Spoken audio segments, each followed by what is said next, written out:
Welcome, viewer, to our one shot. Pretty generous. This is pretty generous. It's me. I'm the viewer. We are doing a one shot that I thought was going to be a 2-hour one shot until I reread the description, and it's closer to 5 to 6 hour one shot. So we're gonna see what happens, and we may be back with a part 2. Hopefully not a part 3, but we'll see. If you want to screen share, Eric, I will announce the title of said Absolutely. with hopefully the owlbear working properly. We're gonna find out. And while that's happening, I will pull up the name, of said author. So I guess in one-shot circles, it's a pretty popular one, The Secrets of Skyhorn Lighthouse. Shout out to the Arcane Library, specifically Kelsey Dion. Don't know if I'm saying that right, so apologies if I'm not. But this is, it's quite an achievement. I think at one point, this was the most popular and most downloaded one-shot on DM's Guild. Oh, nice. She crushes it with her videos and the stuff that she writes. So pretty excited about it. That being said, thank you for putting together a great material for us to go off of. So I'm excited to run the Secrets of Skyhorn Lighthouse with the 5-sided die, or RollD5ive, RollD5ive.com. Can't find us anywhere else, RollD5ive.com. What we'll do now is have everyone go ahead and introduce their characters, and we'll start with the aptly named Rokas or Bingpot. That's what your thing says. Let's say Bingpot. Hello, my name is Bingpot. And he grabs a pot and starts banging it like, see, Bingpot. I help.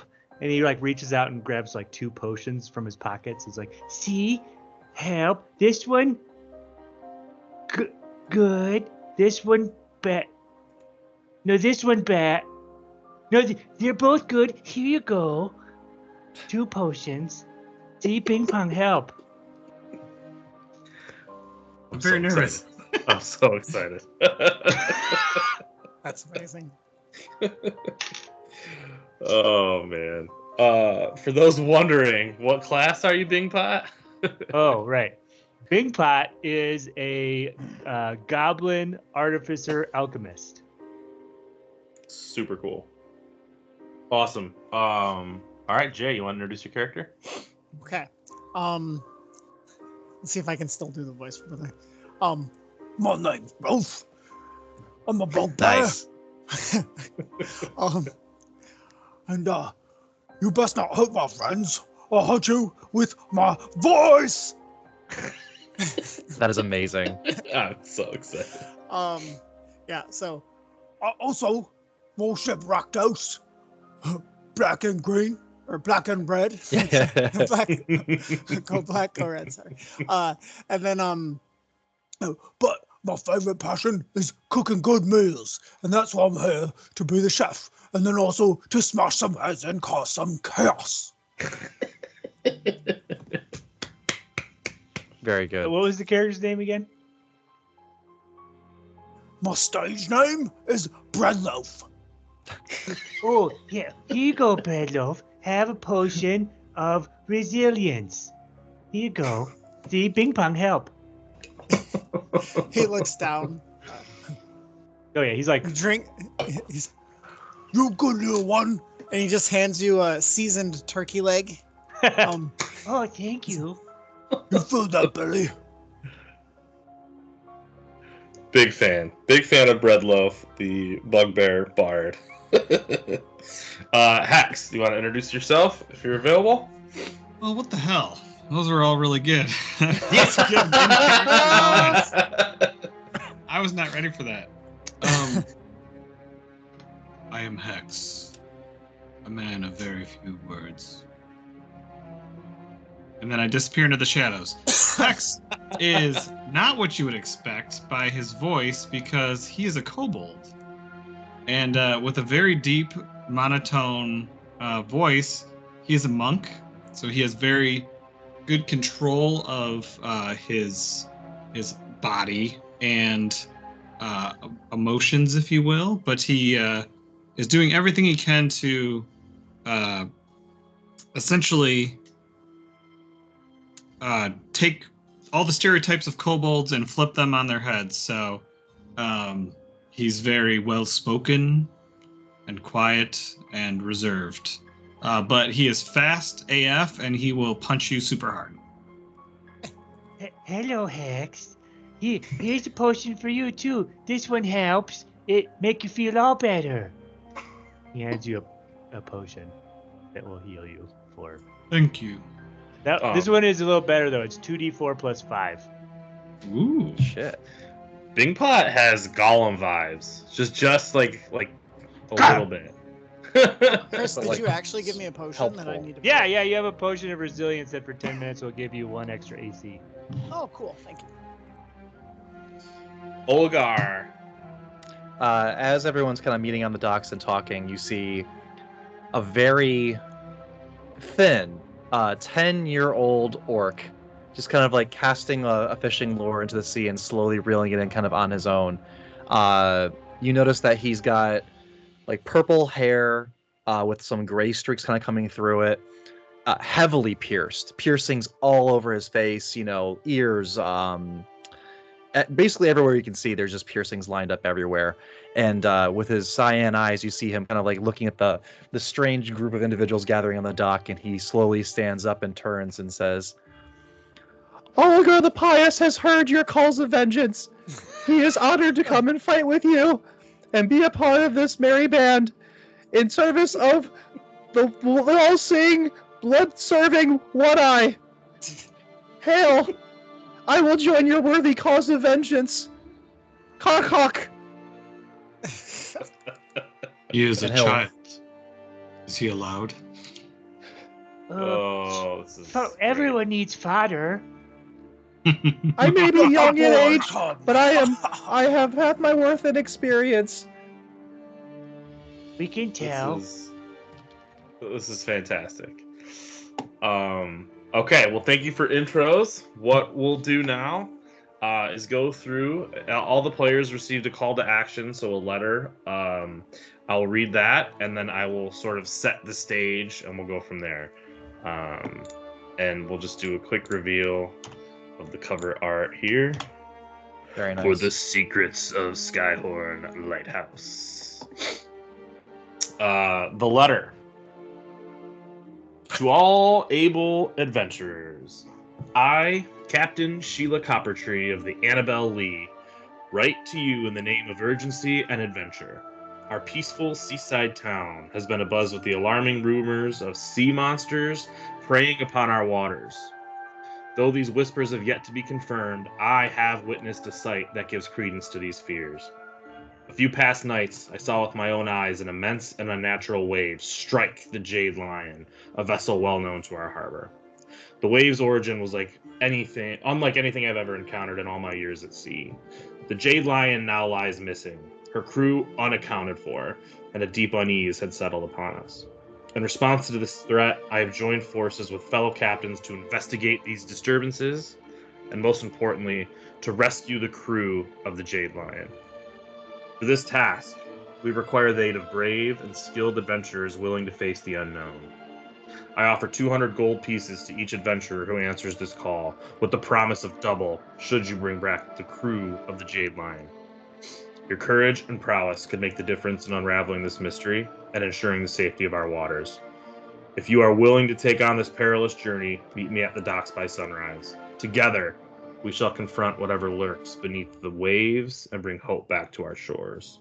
With hope and resolve, Captain Sheila Coppertree, Captain of the Annabelle Lee. Yes. So, that being said, I prepared a little bit of an intro, and apologies to viewer. There's some callbacks to a prior campaign that we have yet to publish on YouTube, but we will. Pause this right now actually. and go watch all those episodes. Yes. We ran a campaign that stemmed from the Ghosts of Saltmarsh. Shout out to that module. It's a lot of fun. There's a lot you can do in there. There's a lot you can customize. But we ran a pirate campaign. And this loosely ties to that. So as of this morning, the setting of this seaside town is Saltmarsh. Some of the names will be familiar to the players in here, or if you were able to catch any of the pirate episodes. So, that being said, we're going to jump right into it. Then we'll set the scene and kick this thing off. Allow me to tell you a story. A pirate story. Once upon a time, there was a crew. A crew of ragtag, no-good, rowdy pirates. These ruffians have been known to steal ships, murder first, negotiate second, cast wild but somehow unprovable magic to broker insane deals, and above all else, to save the day. These pirates, or the lobster pods, as they are known, have certainly made a name for themselves, gaining renown in the town of Saltmarsh through the successful missions doled out by the Empty Net, the local pirate establishment. They helped uncover the mysteries of the Tarkin Trouble and Saivar, the mythic pirate legends, and whispers even suggest that now the Empty Net is funneling their profits to the crew, but yet this still remains a mystery as to how or why. Among the legends, though, there's a sad tale. During the epic battle the lobster pods semi-recently endured, they brought with them a young wizard named Joseph Woodleaf. Joseph Woodleaf lasted all but a few moments in the said battle before he was burned away. Those who were there say they saw something that day. They say they saw magic bring Joseph back to life. They saw his mangled body twist and contort and turn into something else, something like they've never seen, mostly made of air, right before the lights met his eyes and his soul met his body. And in that moment, as he reincarnated into what briefly looked like an air genasi, for those who even know what that is, he disappeared. And a struggle began where Joseph's soul has been trying to find his way back to this plane. Some say that journey could cause all sorts of havoc. They should leave the elements alone, the elements of life, the natural elements. And some say when you feel a breeze on your back, but you don't see any leaves rustle, it's Joseph. Let's pour one out for our fallen compatriot. And as I tell this story, I want to remind you that you are not those pirates. You are not that crew. You yourselves are a ragtag group of ruffians who have made it to the docks at sunrise to answer the call of Sheila Coppertree, who is working with the patrons of the Empty Net to attempt and save the day once again. Unfortunately, the lobster pods are not available. They're out adventuring. So someone else needs to step in. And that someone else is you. All right, we're going to switch to the dockside scene here and drop everyone in, and we're going to get moving. Oh, yeah. Before I forget, real quick, big shout out to Shannon Manor Art for the character icon for Chris's character, Bing Pot. Bing Pot. Awesome. And you can find her on Tumblr as Shannon Manor Art. All right, I'm going to bring you guys in. You can kind of resize what you need and name yourselves. I love the name. Me too. The names of the crew. Who am I missing? Did I get you and Jay, or no? You need you. Oh, I'm good. How big are these squares supposed to be, I Yosef? think 5 is 5 feet? probably Okay. good, yeah. So Cool. Big Pot is. We're even smaller. Yeah, this is a tiny group. Do you have my Got one It's big like boy. me with a bunch of little Your things. familiar yes, my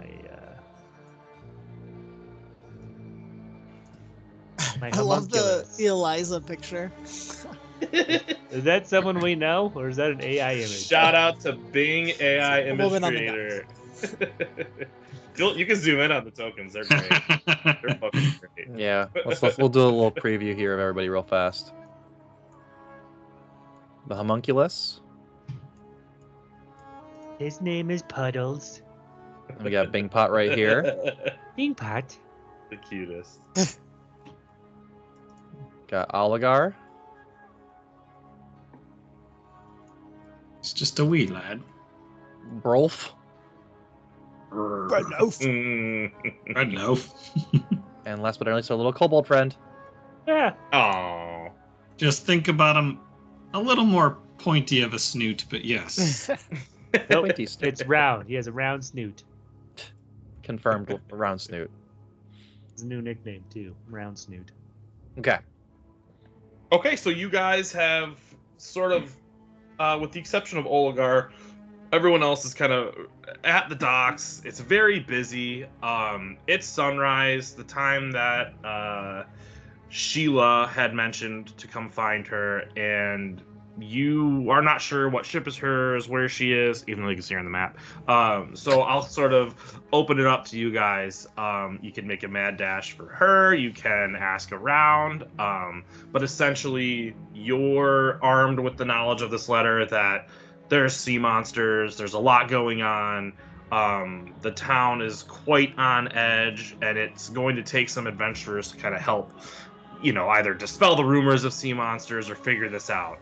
Normally the lobster pods would take care of this, even the Four Pearls, you shout out to them. But none of these pirating crews are currently in Saltmarsh now. So it's kind of up to you guys and Sheila to sort of handle this one. Oligar will turn to the group and say, "Hark, companions! Do what you must, but if revenge is to be had, I am seeking it out post haste. Where is this person who posted this wanting ad? Do we know?" Her There's- name's something like Sheila. I I walk will up. seek out this Sheila. I walk up to the guy that's closest to us. Hello, sir. I'm here to save the day. Hello! We don't see a lot of your kind around here. Are you looking for some shipping supplies? I am here to save the day. Alright. He kind of looks you up and down. Do you look tough? I might roll to see No. what he thinks of you. Okay. I have my hood up and I'm like, I look stoic, but not tough, right? You wee skinny lad, what are you gonna do? You hear about the monsters then?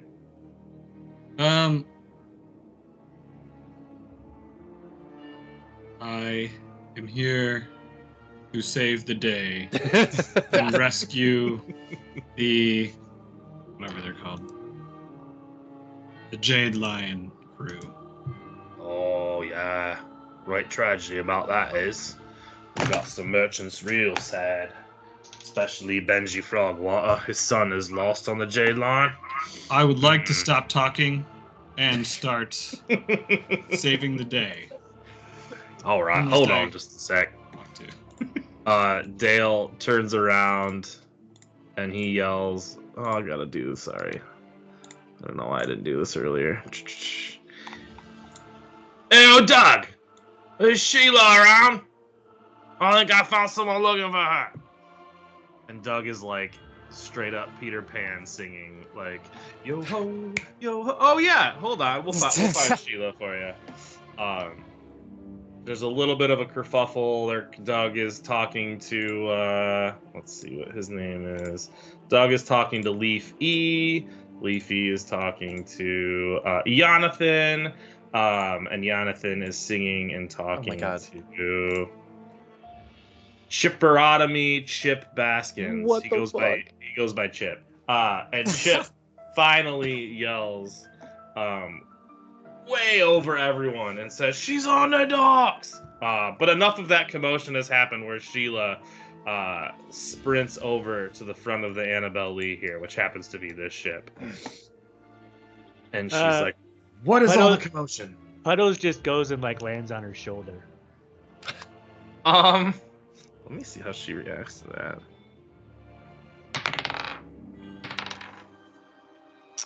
Natural 20. Pretty cute. That's kind of what I'm Puddles. thinking. The higher, the better. Well, look at you.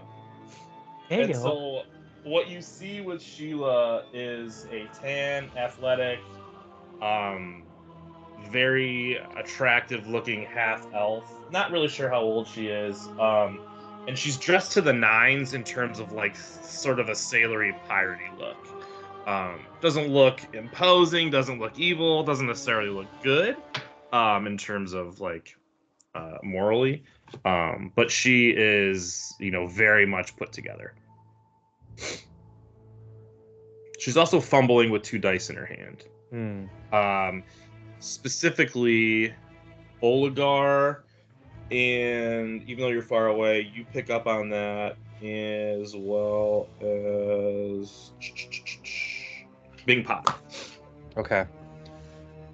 Aligar will Play D&D? Sorry. Yeah. roll with advantage. Aligar will walk up and look her like straight in the eyes. He's like, kind of. Actually, he's actually kind of tall, so maybe he's actually looking down on her a little bit. But he's going to say, "I hear that you are looking for vengeance." I am looking for vengeance, young man. In that case, and he's going to get down on one knee. You have the services of Aligar, cleric of the all-seeing one eye, at your disposal. Please lead us to the murder. Well, aren't you a cute one? And she kind of like puts her hand on your shoulder and she smiles and she says, I accept, and I'm excited to see what you can do. Oh, you may need my help. Whatever your name is, young boy. Here, have a potion. This one makes wings fly out your back and you can fly. For 10 minutes. He's going to cautiously take it from you. And you gain, when you drink it, you gain a fly speed for 10 minutes of 10 feet per whatever. Sick. Well, I didn't think I'd be seeking or gaining the services of an orc and a goblin today, but Don't forget about a homunculus named Puddles. Oh, I didn't really know what to say about that, but hello, Puddles. And she's totally talking to you guys like you're cute, not like you're adventurers. Are you excited about this adventure? Oh. She sort of takes you a little bit more I'm seriously. here to save the day. Well, Okay, sir. then. So, do we get on a boat? And while this is happening, I just walk up and I so I'm 6'11". So I'm like looking down at this troop, and I kind of walk up to the elf and go, huh, "You Sheila, I was gonna come offer to be a cook for your boat, but I think you're gonna need me for much more than that." And I just slap the so I guess I'm next to Algar and Hex, and I kind of slap them each on the back, probably a little bit harder than I should. Yeah, Algar gets knocked to the ground from that. Let me help you up, young man. I will I'll try to backflip out of the way. Okay. Or actually, Go ahead. I'll Matrix. Oh, I love it. I love it. I love it. And no need to do a check. I think your skill set you're confidently enough to pull that off, and it looks pretty cool. And there's totally this moment of a feel-good movie where the camera's panning over, and there's this crowd of sort of evil race, but very nice for some reason, adventurers, and Sheila right in the middle, kind of clapping. And, well, gentlemen, I believe this is going to be quite the adventure, and a dangerous one at that. And I'll have everyone roll me a perception check, please. What color feels artificery? Or alchemisty? Orange. Never mind, orange is dead to me. That is a dirty 20. 15. A dirty 1. Ooh. You have a Oof. negative perception? Yep. 7 for old Bing Pot.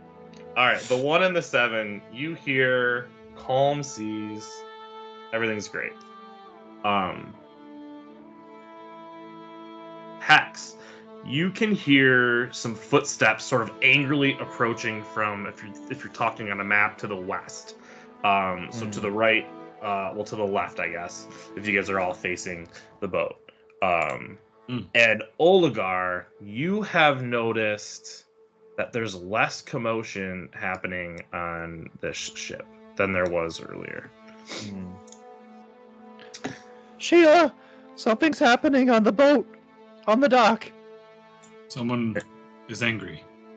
And as you say that, she kind of looks over to that boat, and you, if you want to zoom out just a bit, you see 2 guys walking over, an orc and a human. And you hear the orc say, "What? That's the bitch from last night!" Shall I They are attack? Appropriate rapidly language. approaching you. We don't What's that? appreciate it. Do they look like I'll- they're about to throw down? I'll They run look up in pissed front. off. And I didn't see anything, right? Or do I hear this now? You heard it when he yelled, but you didn't have kind of the advanced note, the warning. But with the natural 1 that turned into a -1 or whatever it was, you think they're like coming to hang out. Okay. I'm used to a rowdy crowd, so I'm kind of like, all right, here we go. So unless you're going to say something again, they are going to blow past everyone. They don't respect either of you whatsoever at this point. Pardon I'll me. try and trip one on the way. All right, roll. What do you think? Athletics. I'll roll Yeah, against whatever. it. I can.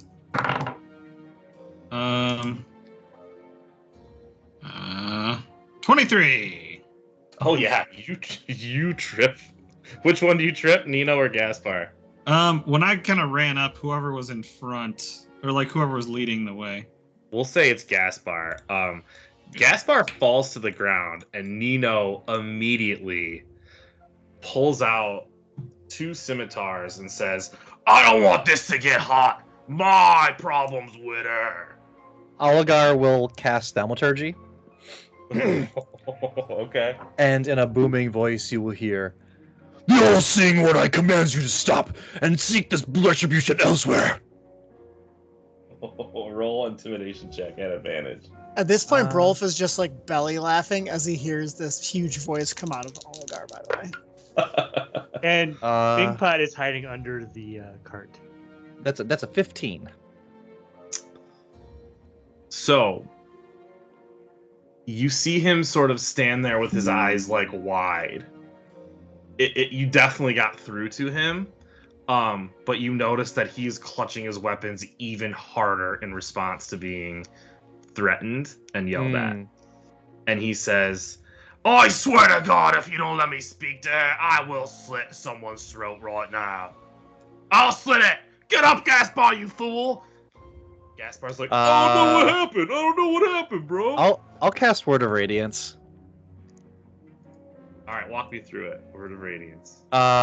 It's swoop. There we go. Just an attack. 2d6.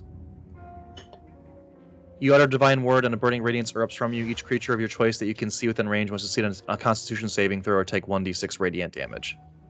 All And right. that increases with level. So if you're throwing down, what do you guys think is fair? That's obviously a surprise, but no one else, I think, was prepared for that. The only other one that I say would be, no, everyone's passive perception is not high enough except for Oligar's. I would say you get a surprise, and Okay. then we'll roll initiative and start combat. So that's going to be a. It says Constitution saving throw. 12 Constitution saving throw to avoid the damage. All right, we'll roll here in a second. So, da-da-da-da-da. 8. Fail. Fail.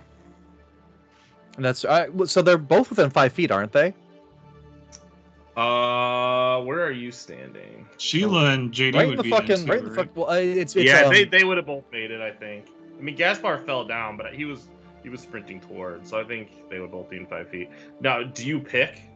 I can Are you choose hitting who's Sheila affected by it or not. Oh, Yeah. cool. Okay, that's a good thing. Yeah, no, he fails, and I think they both would get hit. Let me see if the other one fails. No, 22. Okay, so just 5 radiant damage for Nino. Okay, cool. All right. Roll initiative. Oh yeah. Rolf has an Well, that escalated quickly. It usually does. 12 for old Big Pot. Oh. 15. So 5 for Oligar the Pious. Oligar the pious 10-year-old. what did you have, Brad? Ah, sorry, I couldn't find the mute. 15. 15. Chris? 12. JD? 8.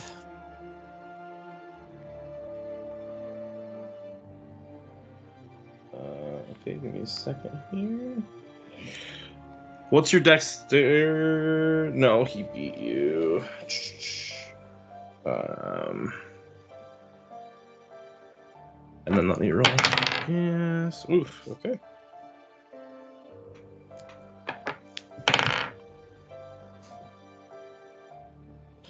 All right. You want to switch that to some combat music, and we'll get rolling. I'll do my best. Yes. First would be Sheila, and she wants to assess the situation. So she is smiling, and she's actually like throwing the dice in sort of a juggling kind of way. Like she's not scared, not intimidated, and she's kind of for those of the keen eye, so Oligar and Hex specifically, you would notice that she's definitely flashing that she has those dice in her hand. And that would put Hex up first. All right. Hex, of course, feels slightly disrespected that although he did trip Gaspar, they didn't even flinch at him trying to infringe on their path. So he's going to nimbly run up to Gaspar and do like a flying punch, punch, punch with his lethal weapon fists. And that should be Okay. advantage because he's on the ground, correct? He got up, I think. Yeah. I don't think he got up. He did. He scrambled up. Okay. Okay. Which is fine. So, already, Chris, I'm going to ask you a question. Okay. I get 2 attacks, Uh-huh.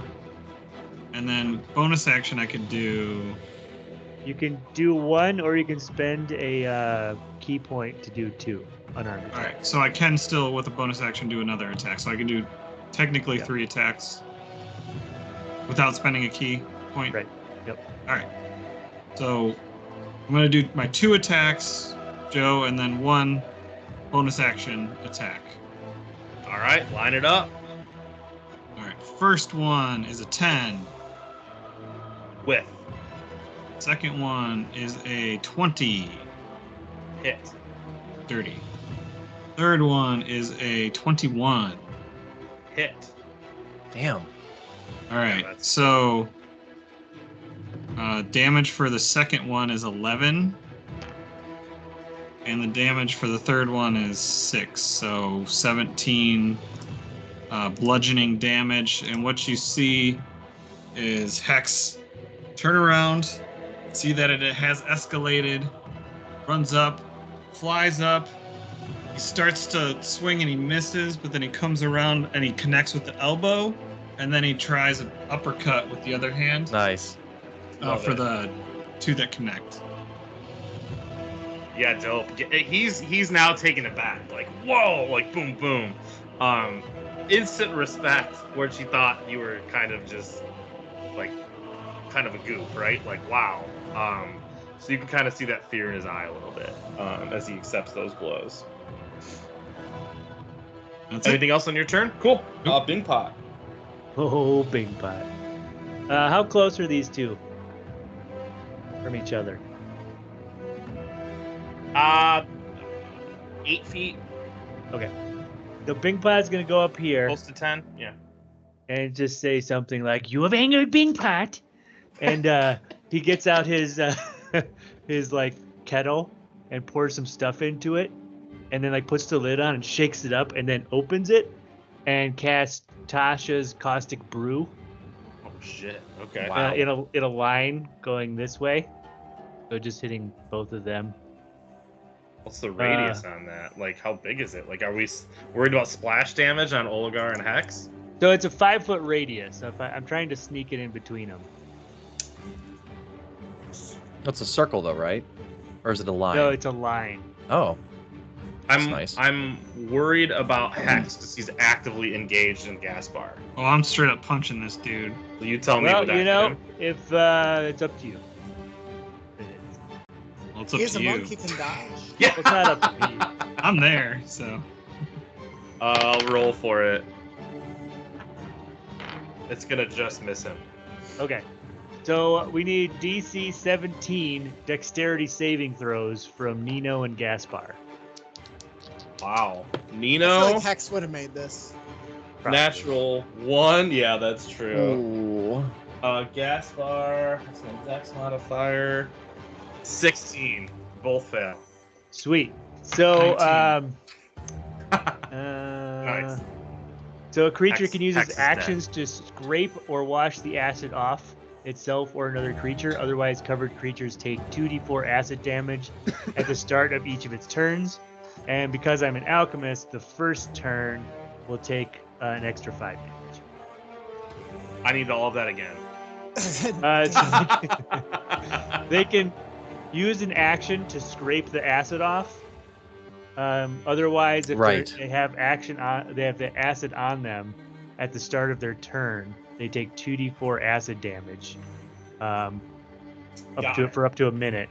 But the first time they take the damage from it, because I'm an alchemist, they'll take an extra 5 damage from my Got it. Okay. intelligence modifier. Okay. Totally understand. Cool. Is that it for your turn? Oh, and then my bonus action, this guy's gonna fly up here, and then I'm gonna instruct him to attack. We'll go with Nino. Okay. He has a force strike. What type That of was- damage? Is that a melee attack? It's force Or is that damage. ranged? What? It's a Melee range. or ranged? Ranged. Ranged. So it's 20, dirty 20. Yep, that hits. For 1d4 damage. I have so many d4s of damage. 4 plus 2. 6 damage. Okay. So you see them cry out in pain as all of a sudden they are covered in acid. What the fuck? I can't believe this! And then Gaspar's like, oh, this hurts so bad. His voice is like getting deeper as he goes. And then you see this Sorry. homunculus just kind of like, you know, or I think everyone is sort of like, what the fuck? I'm not sure how well versed everyone is in this. And Sheila is like beaming. You see the merchant, Dale Rockknocker. He's like, I don't want no part in this! And he just kind of starts running this way. Cool. That would take us to Brawl, I believe. All right. Is Nino or Gaspar? Which one is the orc? Nino. Okay, Nino. As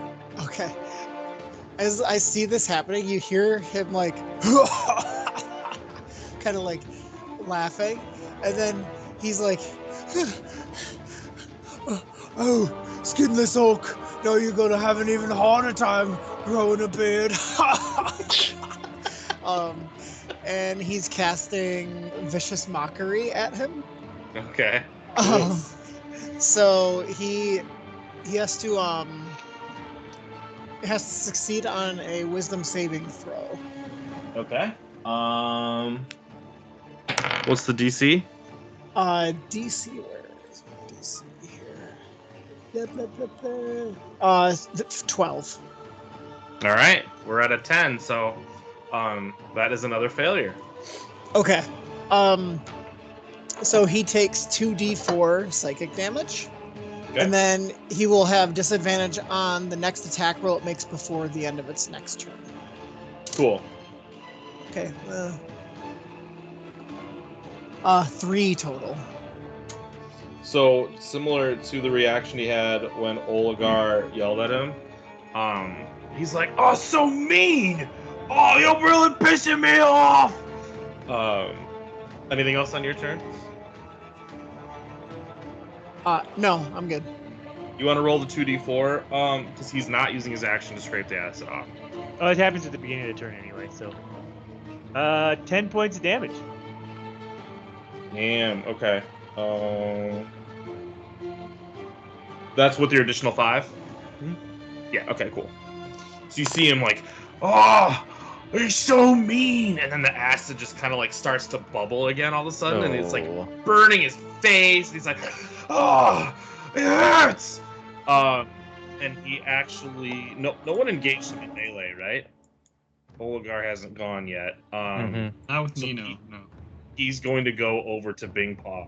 Oh, don't do that. "You like throwing acid, you son of a whatever you are!" And he's going to swing at you. Scimitar. First one's going to miss. Second one's going to hit. So he kind of like swings twice on the scimitar, and then you think he's coming up again for a third strike with the scimitar. He reaches in his coat pocket and like surprises you with a dagger. And dagger. What's your AC? 16. A dagger's gonna hit. So.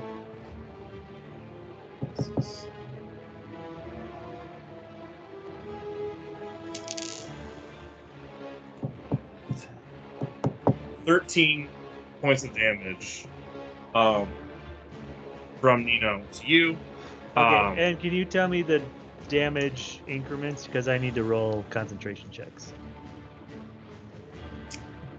It was 4, 5, 6, 7 first. Okay, we're good there. And then it was, what did I say total? I believe it was 3, 4, 5, 13. 6 more. Whatever the All right. difference is. Yeah. We're good. Alright, cool. Yeah, so he's like, "You son of a goblin!" And he like gets you with the second one, like lands true, like pokes you with the dagger.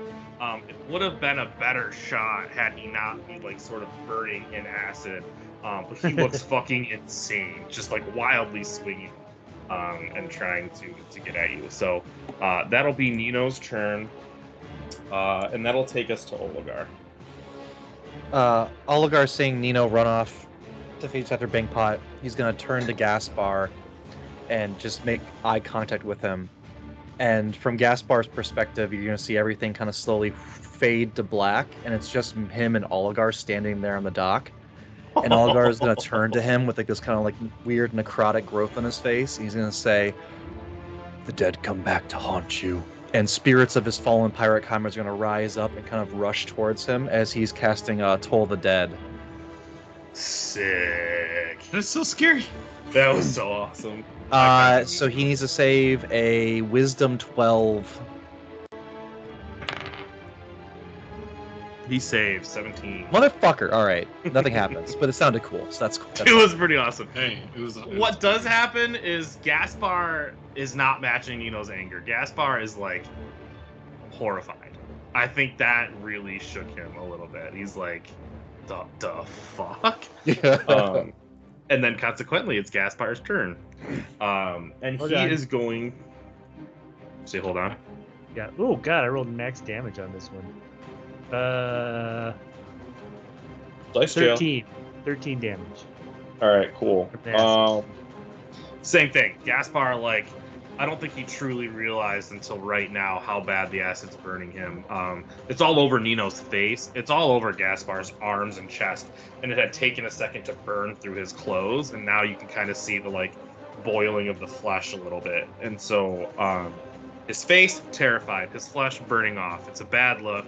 and he starts again wildly swinging, just like his compatriot. He's going to swing at Oligar first with the 2 scimitars. I've got a 21 and a 14. The 21 will hit. Okay. So let's do the damage for that. That's 5 damage. Okay. So he kind of swings again, wildly misses, strikes true. What would be like your legs if it were an adult, but it's actually more of your armor, where he just kind of like is able to get through a little bit on your chest. Like you're a little bit smaller, right? Which he's not used to. And then he kind of remembers there's this kobold monk behind him. And so he does the same thing. He busts the same move from his left hand, whips out a dagger, and wildly swings at Hex. And that's going to be a 14 to hit. Miss. Okay. Yeah, he wildly misses. And he just cries out, "Nino, is it worth it? All she did was cheat at dice!" That's not Gaspar's voice. "All she did was cheat at dice. Is this worth it, Nino?" And then it will take us to the top of the order. Again, Sheila. But all you have done is seen Sheila like back up a little bit. And then she's still smiling. And then I need to roll quick.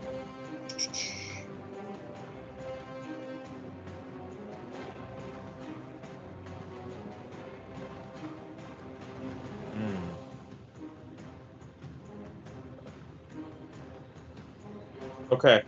So Sheila backs up and she's smiling. And then all of a sudden, Oligar's the one who hears it first. The like locking mechanism engage of a crossbow. And if you zoom out just a little bit, on the boat to your guys' left, you see that Roland has loaded a heavy crossbow onto the boat. And then you hear the thumb of the crossbow shoot. And he's taking a shot at.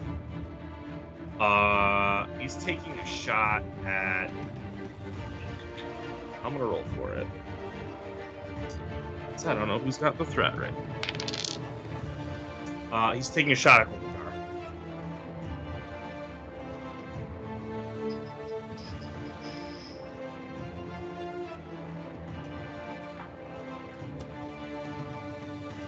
$19 to hit. For who? The crossbow bolt for Oligar. Sorry. Yeah, Yes, 19. that'll hit. Okay. Wait, Roland shooting at us? Yep. Oh, okay. What a jerk. Roland Toland. Come on. 4 damage. Roll Okay. like shit. But yeah, the crossbow bolt comes in, and again, it's right in the armor. And he's like, you just hear from the ship, "Leave my captain alone! Leave him alone!" And then that'll take us to half.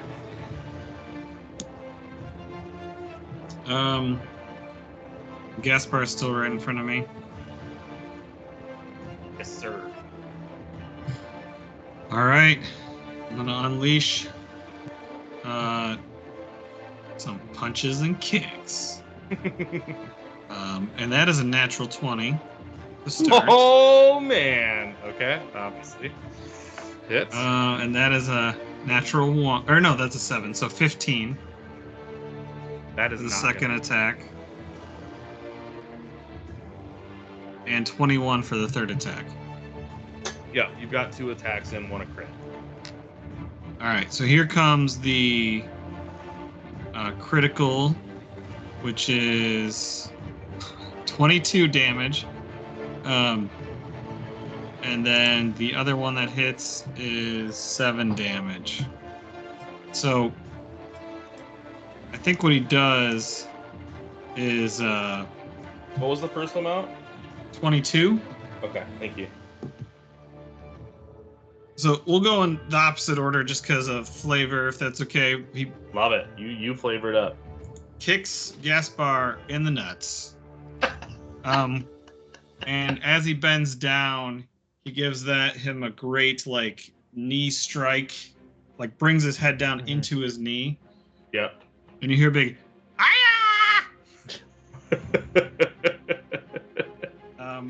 I love it. A little kobold came out of it.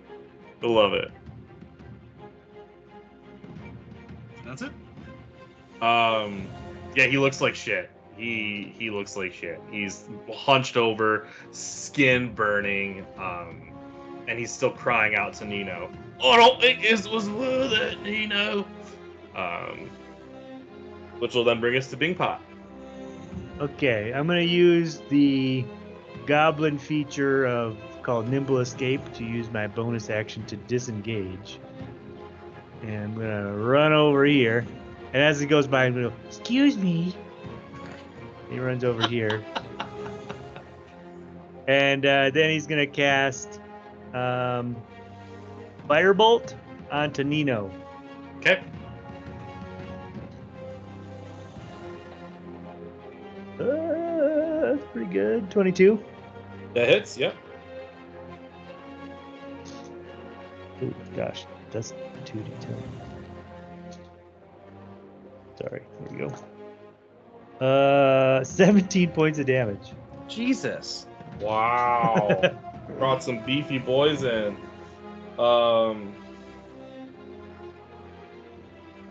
It looks wild because Nino is like swinging around. He can't seem to hit you as you're running away from him. He's like got one eye closed at this point because of the acid, and then he catches fire. And he's like just straight up enraged. I just wanted my money back, but now I want murder. Fuck yeah. That brings us to Rolf, if that's the end of your turn. Yeah, and then Puddles just takes the dodge action. Cool. You up, Bard? Okay. Now that Bing Pot and Olgar, you're a little bit safer. He was gonna be angry, but yeah, he kind of like steps and kind of pushes Olgar a little bit to the side, and steps towards Nino. Okay.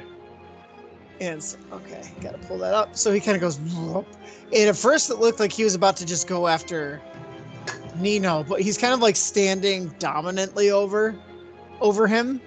But then he looks to the ship, and kind of like holds his hand up, so that the light hits a ring on his finger, and he's like, Rakdos loves spectacles, and I think we need better lighting. And he casts Flaming Sphere. So he uses one of his charges. Nice. To cast Flaming Sphere at, let's see how far away. Okay, up to 60 feet. Yeah, so I can definitely do that. So he's gonna cast that sphere, like right to the heavy crossbow, like wherever is. So, do you say he like holding it, or he was like putting it on the gunnel, like?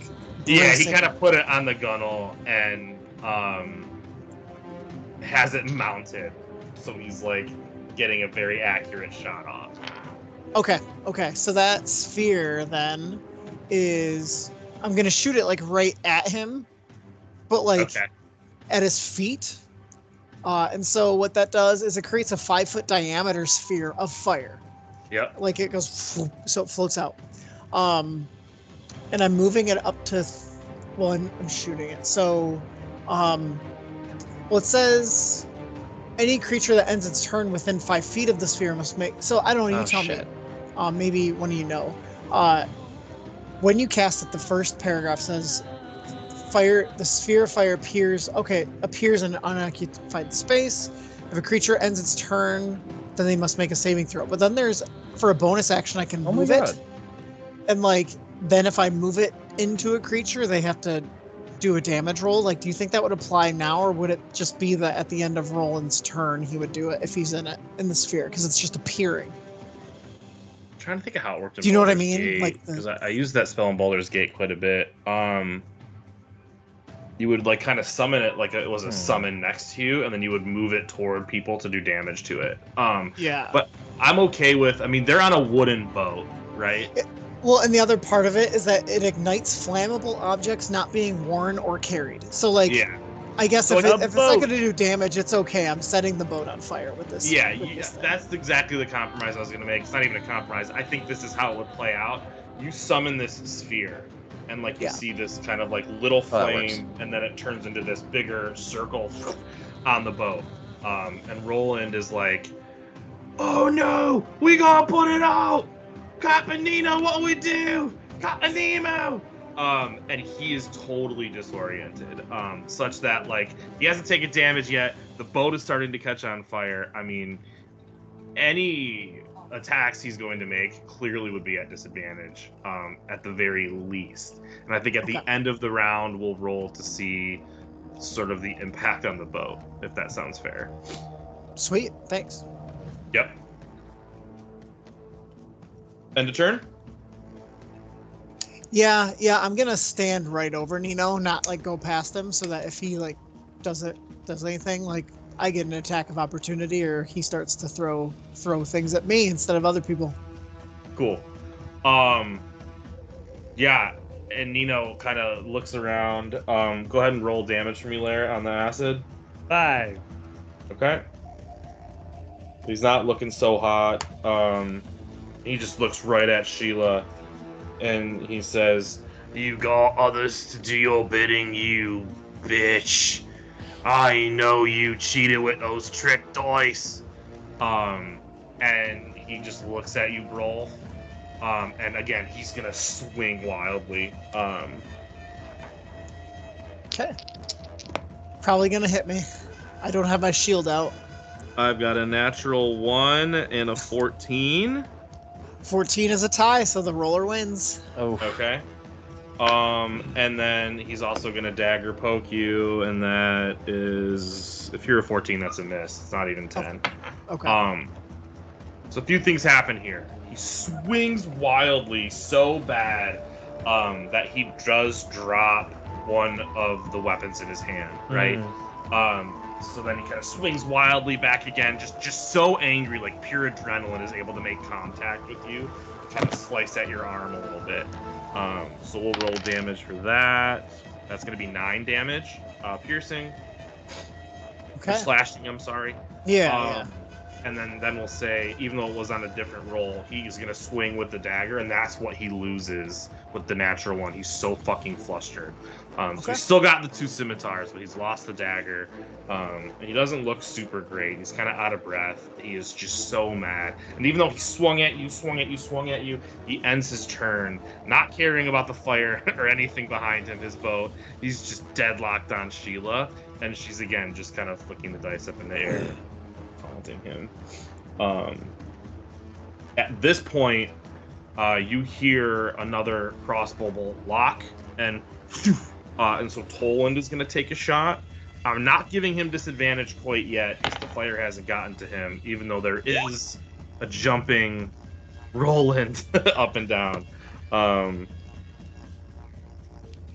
He is going to shoot at...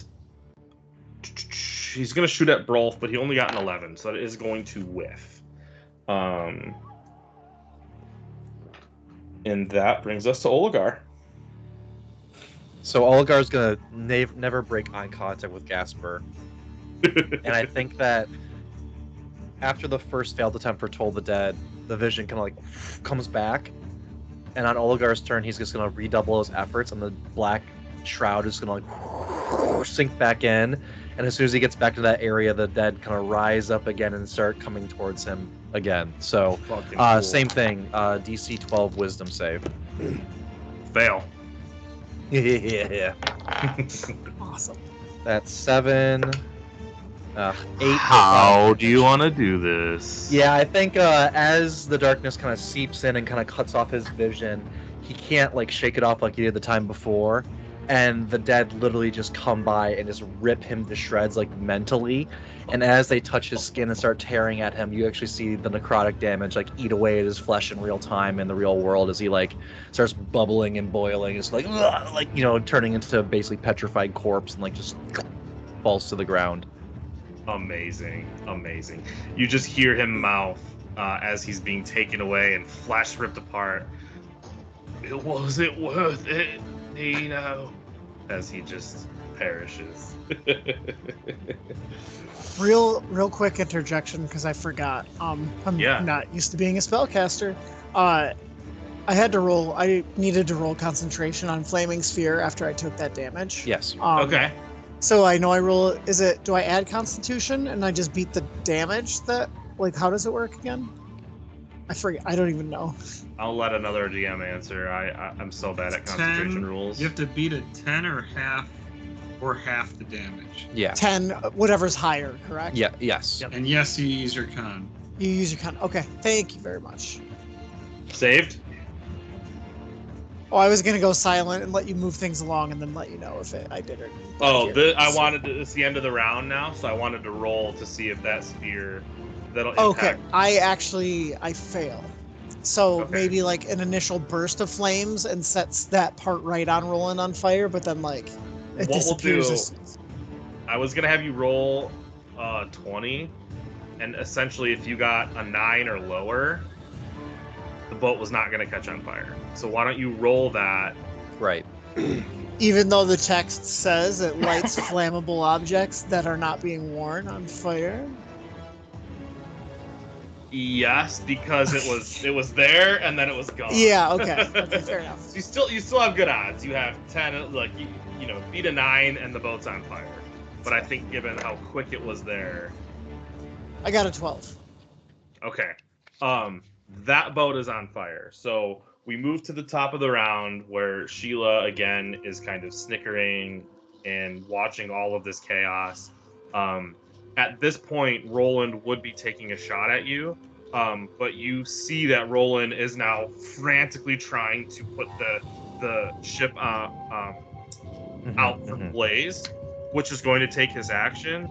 And based on the 6 dexterity that he rolled, he did not put the fire out. Like the ship is now Awesome. which in reaction to that, you see Jonathan, Leafy, Doug, what's the other guy's name? Chip.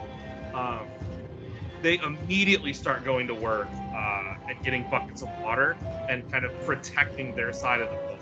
Because the boat next to it, Annabelle Lee, is now vulnerable to catching on fire too, depending on how big the flames get.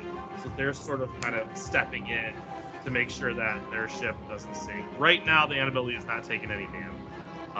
But I think given that that boat is in such close proximity, there is worry right now. That's what we'll say there. Roland does not get a turn because of what's going on, which brings us to Hex. All right, Hex is going to jump up on this cart and then come down the flying kick onto this dude, Nino. Sick. If I need to roll like athletics or acrobatics, it's fine, but Again, I think given what's your athletics like score? my acrobatics is +8 Yeah, or athletics is +5. I think given that we don't need to roll, you are skilled enough to pull this off.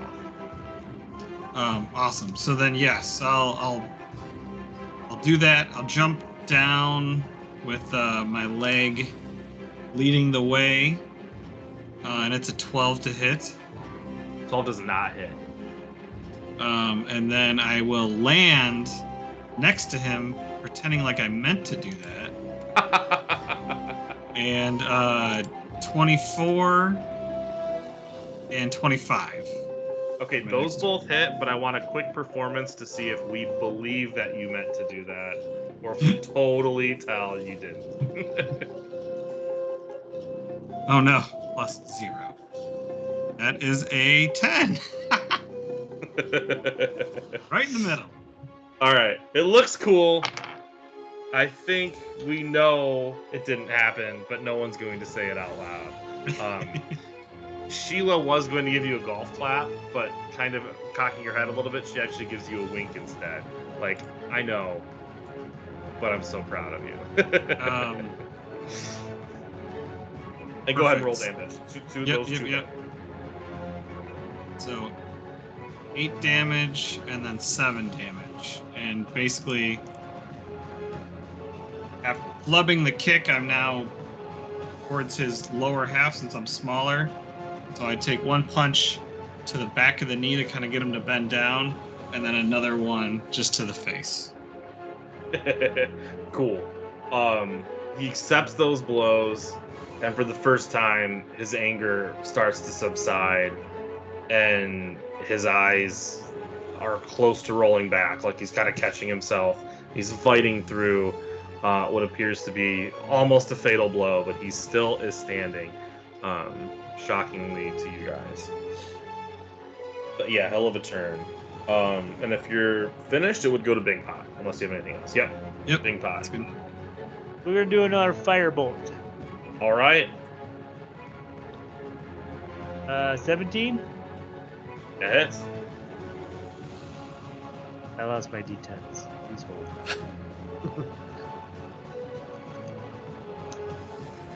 hold. 16. How do you want to do this? All right, so he's covered in acid. He just got pelted by a bunch of like small dragon punches, and then all of a sudden this firebolt comes and hits him, right in the chest. And so he's just burning everywhere, and he decides he's gonna jump in the water, but like, I don't know, acid water doesn't really help all that much right away, so it kind of just burns while in the water. Fantastic. Cool. So you see a couple things happen. Sheila now gives the golf clap. Very subtle, very nice. She's very proud. You see Jeff and Noland to the right.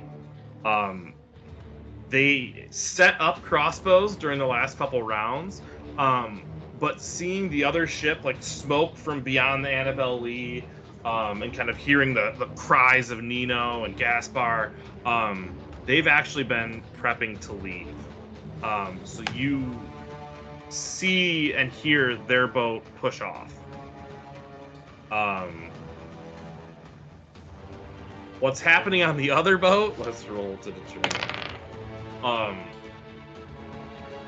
At this point, Toland has jumped off the boat, and he's swimming this way.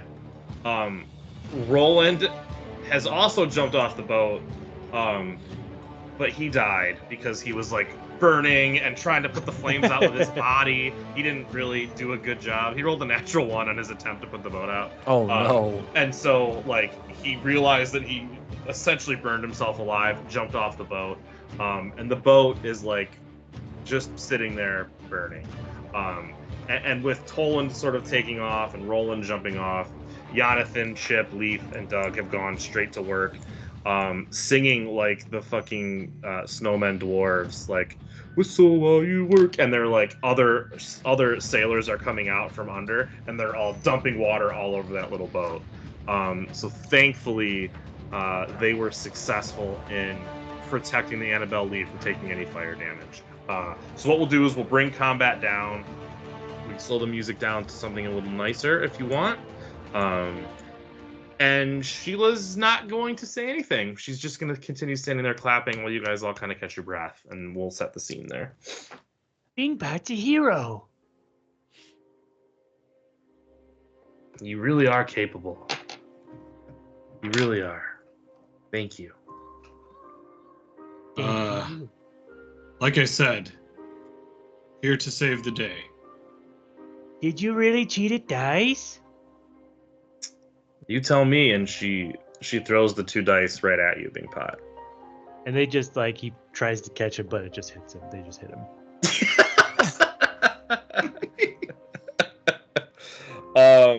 I'll say that with Bing Pot and Oligar have very high passive investigations. just eyeballing the dice, hearing them hit the ground, you are 100% confident they are not trick die. Oh. Oh, so they were just sore losers. You know, that's the way it goes sometimes.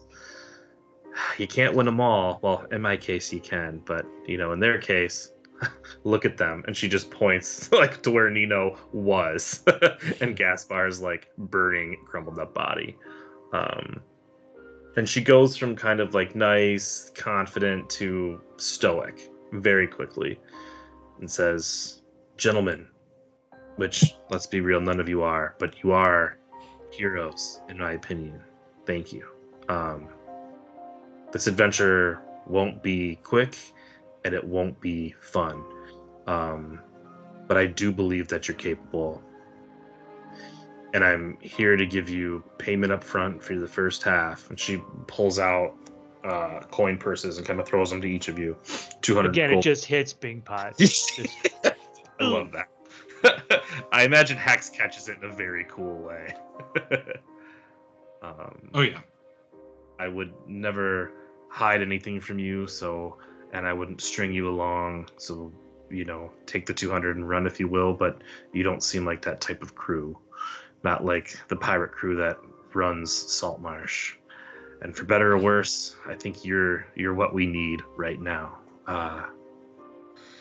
If you're willing, I would love to take you on the Annabelle Lee here. Set up, pack up, and try to find this monster everyone's talking about. Okay. Can I do an insight check real fast? Mm-hmm. While he does that, is it 200 each or 200 total? 200 each. Oh, it's in that one. Okay. You can't get a read on her. Well, then that one, clearly. You've just got no clue, which would speak to your youth. You're very wise beyond your years, but you're kind of looking up at her. She's beautiful, like confident, and I don't know what her goal is here. Hologar believes the words that you have spoken this day. Thank you. Picks up the dice that she had rolled and like hands them back to her. Here you go. Oh, thank you. I appreciate that. She pockets them. Thank you for Then the money. As they're thinking, but how much you gonna pay me to be both the cook and the entertainer? and then I sweep my hand at all of my diminutive companions, and he's like, And the Pied Piper of the ship? Well, how about we do... She looks up at you. How about we do this, brave bear? You Bread. can call me Bread Loaf. Oh, Breadloaf. Brave Breadloaf. There's another 200 gold in it for each of you if we rescue my good friend's son. And there may be even more on the line. And she kind of like, for the first time, you see her crack a little bit. Captain Aaron is missing too. He's a dear friend. And there may be more in it if we can bring them back alive. But how about we take this first voyage as a tryout, my good sir, and if you gel with the crew and you make us delicious food, we can work out a fair payment. I'm about to say, you haven't said anything about food, you're just talking about all your companions. I need to know what sort of quality mates, quality salts you got in there. It's been a tough time in Saltmarsh, but ever since the lobster pods brought Owari to town, he's kind of a legend around here. We've been eating sashimi and sushi and all sorts of good stuff. So we've got the stores, just we haven't been able to cook it effectively. So hopefully you can help us with that. Okay, I'm happy to hear it. and actually, to kind of like use as she says that, I pull out like this spoon, or I pull out a case and I open it, and there's like a spoon in it. And as I do that, I'm casting Distort Value. Okay. And I just make this spoon look very shiny, almost gold. And I go, it's funny you talk about him, because I have a golden spoon of a warrior right here. I've got it in a contest. Telling you, you need to pay me if you want my culinary skills. Amazing. She flicks. She searches around a little bit. She can see that it's a normal spoon if she passes an investigation with a DC of 14. By the way. Oh, good. If she's investigating it. Okay. Okay. She doesn't pass that, but I want to see if she can't tell off at first glance, but I want to get her opinion on what she thinks. She smiles, she searches through her coin purse, and she flicks you a platinum. And says, I hope this is a good faith down payment for your services rendered. Consider yourself hired as the chef of the Annabelle Lee. Consider yourself fed. And you just hear Chip in the background say, "That's awesome! I'm so hungry all the time!" As he's like dumping water over onto the other plate. Hex also didn't pass his investigation check, and looks in his pouch that he just got, pulls out 10 coins, 10 gold coins, puts it in his pocket, and then throws you the other 190. I don't need much, but I do enjoy a good meal. So you have another 190 gold. I am flabbergasted. Amazing. I don't even know what I would do. I feel like, yeah, I guess he just doesn't. He's shocked, and I'm shocked. So he just is like laughing, and then realizes you're being serious, and is just looking at the gold in his hand, and just kind of like slowly puts it in the pouch.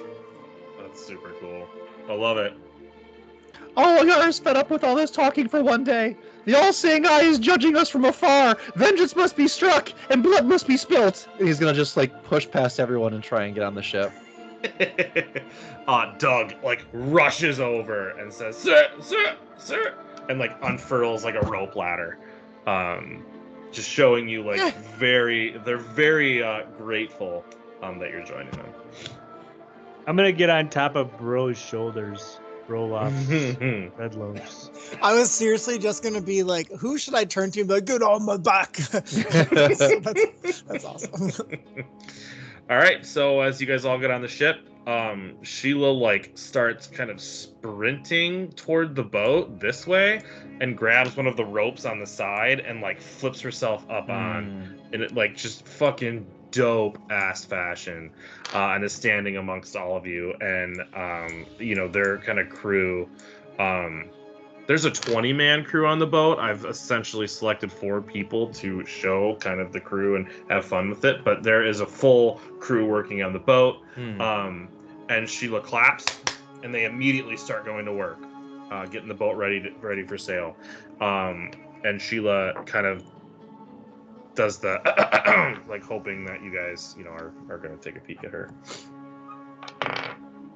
And assuming everyone does, she says, "All right, crew.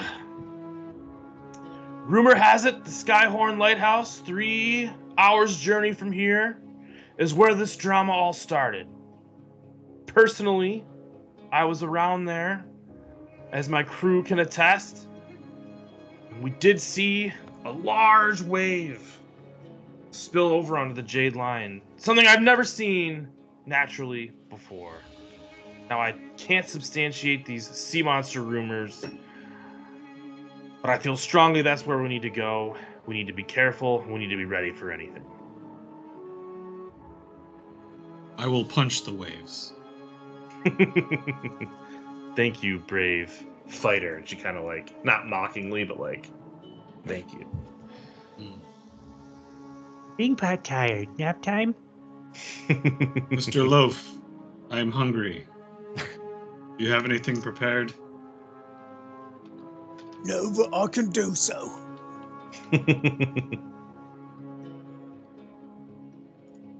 Cool. Let's go. you guys will set off. So we'll start sailing toward the lighthouse. It's a 3-hour journey. That mean we get a short rest? You can have a short rest, absolutely. Let me pull that scene in. Did I set this one up? I guess we'll find out. As we're traveling, Yeah. Oligar will walk around to the crew, specifically the PC characters, Yeah. and ask any of them if they would like to be servants of He Who Never Sleeps. Can you guys resize these for me? Yes. Big Pot is going- already sleeping, so he's not interested. Okay. I'm going to roll because I think that's hilarious. So I don't know if any other players would take him up on that. You're asking the crew and the PCs, right? Most of the PCs, but if the crew takes me up Sorry. on it, he'll absolutely do it. I heard PCs and I thought you said NPCs. Hex is meditating for the most part. He Okay. kind of opens his eyes. No, thank you, and closes his eyes again. Amazing. Well, I have some things to give everyone when it's all said and done too. Was this the crew? Yeah. Okay, cool. Oh yeah. Also, hilarious. Yeah, AI. that's I love it. That's something right there. So good. Oh, Looks like a very man. patriotic barista. For sure. Oops. What is okay. that vest made out of? Bro, don't ask questions about the crew of the Annabelle Lee. Shrink these I guys. picture down. him wearing shorts too. Yeah, Make- boating shorts for Oh, sure. they're wearing shorts. The Sailing. jacket looks like tweed at first, and then you zoom in, you're like, no, it looks kind of like skin. Yeah, or I don't- something, like a leather, like snake skinny. That's so funny. In like America, I put nothing about America in the prompts, and They just assume. it's very funny to me. Mhm. Can you guys name the other ones while we hop into this? There was Doug, there was Chip, there was Leaf E. What was the I other got one? Leaf E. Doug, Leaf, I got Chip. Doug. I forget the other dude's Let's name. spell his name I did different. Doug already. I forget the other guy's name. Just do Doug 2. Okay.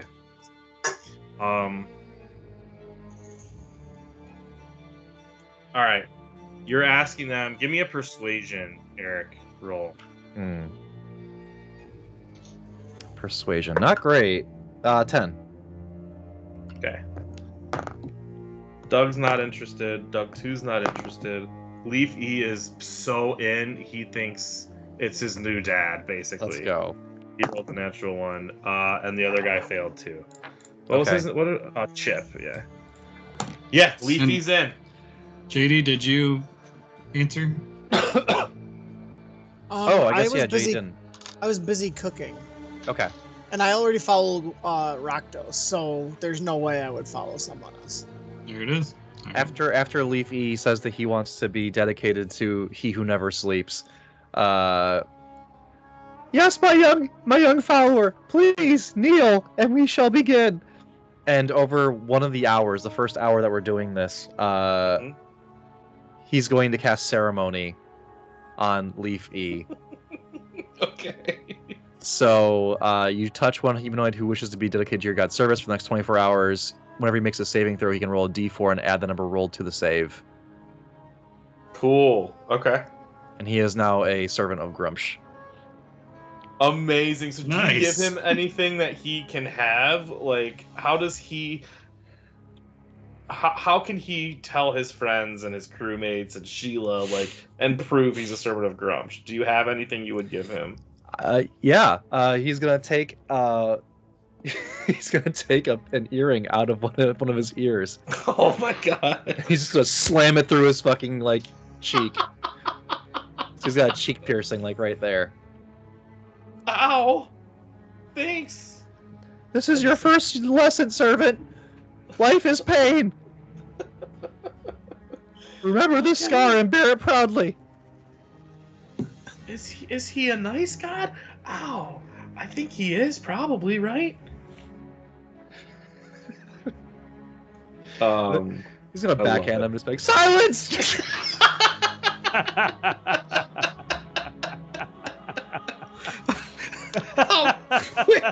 Roll for attack as you backhand it.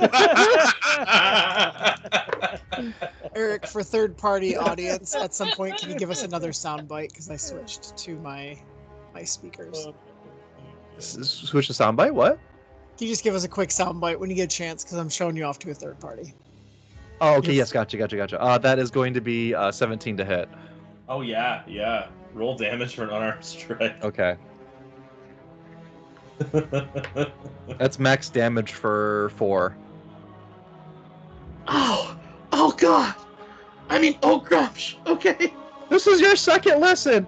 The Almighty will not sit here and stand watch as you cower in fear. Stand up and fight for yourself and your survival. I'm learning so much. Can I get back to my duties on the ship? The One Eye is pleased with your service. You may. Okay. You just like he limps over to the back of the boat, even though nothing about his leg is hurt, but he like is so shocked. He just went through this roller coaster of emotion. Like, I'm definitely joining this new practice, but it's painful, physically painful, and this kid just beat the shit out of me. It's a hilarious sight to behold. Awesome. That's the first hour. So everyone successfully gets a long rest. That's the first hour. About 2 hours left. You can't quite see the lighthouse in the distance yet, but I'll give you a hot second if you wanted to chat with anyone or do anything, or we can kind of move along. Up to you guys. As just everyone remember who took damage. One, I have Song of Rest, so like I had to use hit dice. If you use any hit dice, then you also get extra 1d6 of sick. added because of Song of Rest. I got out my war gong, and I was just like, dong, dong, kind of for like the rowing, let's say. And then also as part of our rest, everyone is gonna get. So I'm making a meal for the whole ship, but I'm giving each of you 2 separate things. Let me. Where was it? Nice. Actions. Yeah. Okay. So when you're all like, oh, I'm really hungry, the first thing I do is make little appetizers, and so each of you gets a special treat. Is literally the name of the thing I'm giving you. It's a special treat. Let's say eel jerky. Nice. Eel jerky. Maybe not jerky because you can't really make eel jerky on the spot, but you know what I mean. Like some sort of eel like a cured eel though. Yeah. I'm like curing it real quick, like faster than you could imagine. I'm using like my magic fire to be like, I love it. So you each get a special treat that lasts for 8 hours. As a bonus action, you can eat one to gain 3 temporary hit points. Okay. And then I'm also going to give you special food. And this special food, even though we're on the ocean, kind of like that drumstick I gave Chris earlier, I have this like this amazing seasoned like turkey or like drumsticks of some sort of creature. I don't tell you what it is. You just like and it's not cannibalism, but I'm like secrets, you know. And at the end of any short well, okay, I don't need to do that one. Or I'll give you a special treat. And that one is if you take a short rest, you can use it to regain an extra 1d8 hit point. So yeah. Cool. You have one for temporary hit points, and then this other thing, probably until our next long rest, like it could spoil. But you could use it during a short rest to gain 1d8 extra hit points. And you say 3 temporary hit points? 3 temporary hit points for the other one. Sweet. So cured eel, 3 temporary hit points. Mysterious drumstick, 1d8 during a short rest. Nice. Think Pat like it. Yeah, Algar eats it immediately. Yeah, I'll take that special treat. 8 hours, you said? Yeah. Delicious. Cool. So once everyone's kind of accounted for that, over the next, I guess, let's say half an hour, so you're almost at the halfway point of the trip,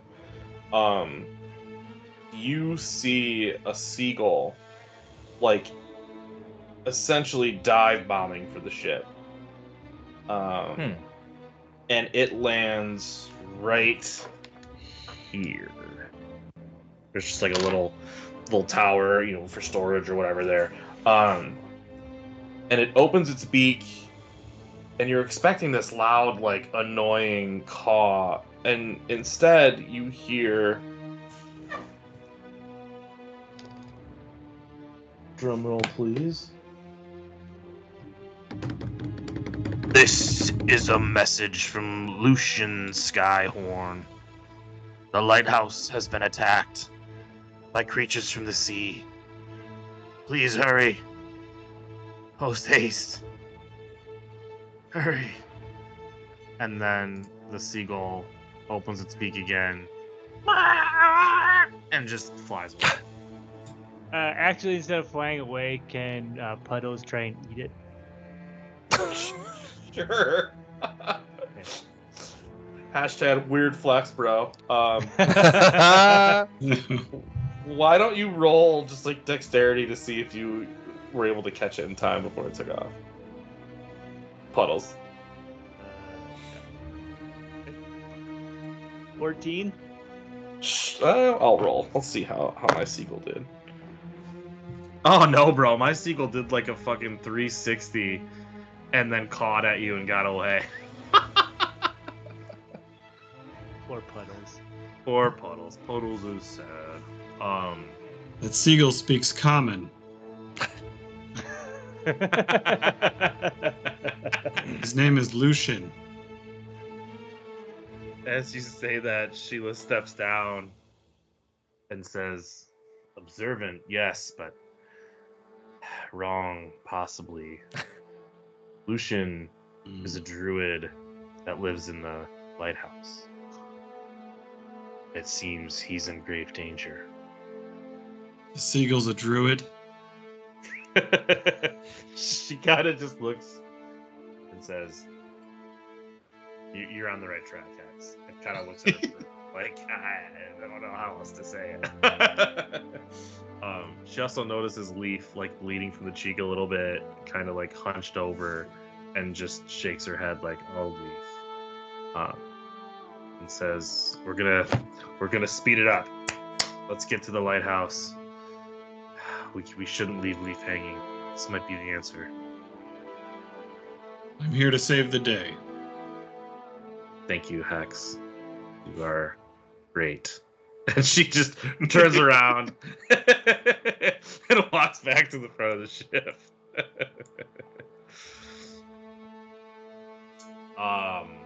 And then passing through time, so we get to around the 2-hour mark. You can see in the distance what is appearing to be kind of a speck, and as that speck gets bigger and as time passes, maybe to the 2.5-hour mark, that speck has sort of grown into exactly what was described, a lighthouse with a docking system sort of on the front, which you are not quite yet approaching, but getting close. It is about 40 feet in the air. The island is about 100 feet, maybe the size of a football field. And that's what's basically propped up about 40 feet stone. And then on top of that is a 3 to 4 story lighthouse. So you can see that in the distance. Looks old. No signs of an attack necessarily, but would you even know like it's not well kept or anything like that? And as you were approaching, Sheila offered just a bit of history. The Skyhorns have been in the lighthouse business and in that specific lighthouse for a long time. So they're sort of a recluse, but from what she knows and remembers is they're good people. So she is eager to help and hopeful this could answer some questions. So we are essentially coming up to the docking system of the small island. Is there anything anyone wanted to do, say, before we sort of dock? Yes. As the island is getting a little bit closer, and we get a good feeling that's probably about like 15 minutes out, something like that. Yep. Okay. Oligar will kind of gather himself in the middle of the ship and kind of yell out to the crew and to his companions, his ragtag group of companions, and say, "Everyone, gather around and receive the blessing of he who doesn't sleep." And as a ritual, I'm going to cast Water Walk. Cool. Interesting. Okay. Rituals how long to cast? It's 10 minutes to cast the Yep, ritual. Okay. So you're just to see him kind of do like some avatar like wave bending like moves on the ship for like 10 minutes. And we'll give it to the PC characters. Give it to our lady friend over here. Yep. And what was 1, 2, 3, 4, 5, 6, 7, 8. And I guess if I give it to the homunculus as well, that'll be 10. So we'll say they all get Cool. water walk for an hour. I love that. I think it looks very cool what you're doing. I mean, even Sheila's impressed. Like, she hasn't really looked back at you guys a ton, but when you did that and kind of went into your movements, I think, you know, she's looking at you. Before was like, this cute little boy's gonna try and help, and now, like, I'm impressed. He is wise behind his ears, so she's impressed. And when she's impressed, you can tell the rest of the crew is impressed as well. And Leaf is like beaming. He has just a little bit of Stockholm syndrome going on. He's scared of you, but is enamored with you. Skimpressed. Exactly. And you chose a very funny and very specific time frame, which worked out in your benefit here. So as the 10 minutes is up and Water Walk has been cast, you guys are about 5 minutes from the dock.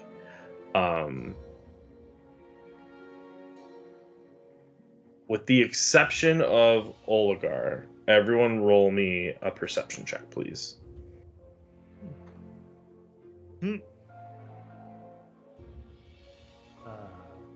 6. 13.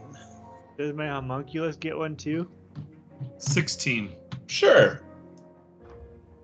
5. Oh wait, Okay. 11. Let's just make sure I have this right. My 16. No one else got above a 16, right? Correct. Okay, so Hex and Oligar. Two things happen. We're about 3 minutes from the dock. In which case the crew is prepping to get docked, so they start furiously working and getting ready. Oligar, you hear something loud, almost like what you would guess is the noise of a tornado, like a. And you get the impression that noise is getting louder. Hex, you can see that the water where the docks is and where you're kind of like looking like, oh man, I'm so glad we're getting back to land, and that's clearly where we're gonna put our ship. Oh, this lighthouse is so creepy and weird. Your reflexes and your training have allowed your keen eyes to pinpoint the water is unnaturally sort of rippling in a direction. It's like something's coming right toward you. I'll point that out and yell, "Something's coming towards us." And I'll start to run towards the front of the ship, towards what's coming towards us. And everyone remember your potions. What would Oligar do here in sort of a one-round reaction?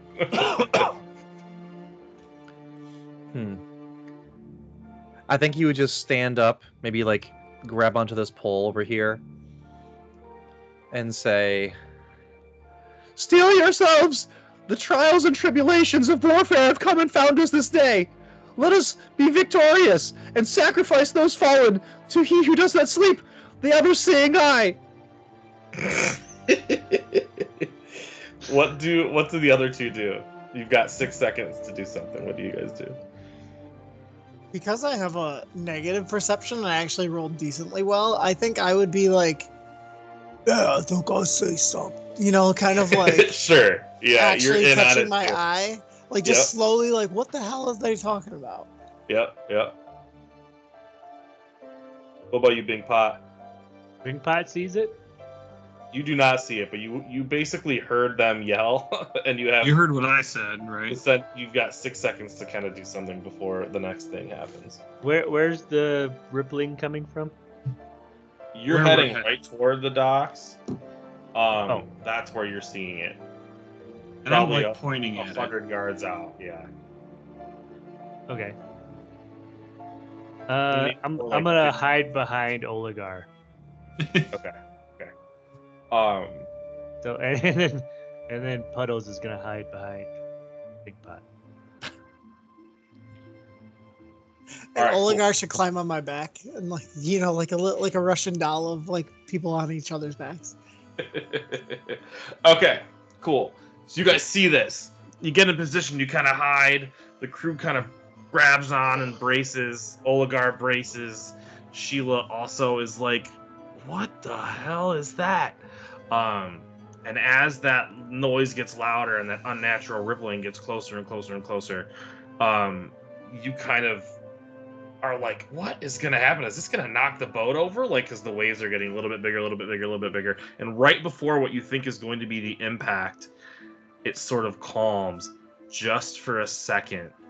And then emerging from the water, I'm talking slow so I can find the icon.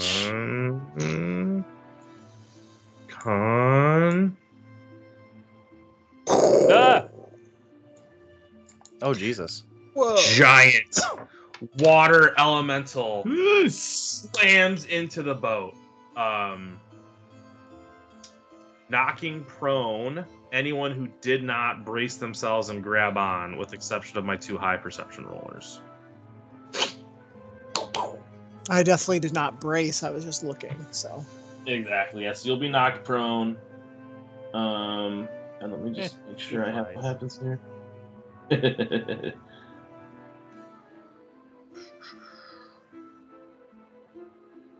Cool. You guys get knocked prone. I'm not going to have you take any damage, but as that happens, the ship sort of rocks back and forth, and everyone is caught off guard. And we're going to give the water elemental a chance to attack in a surprise round.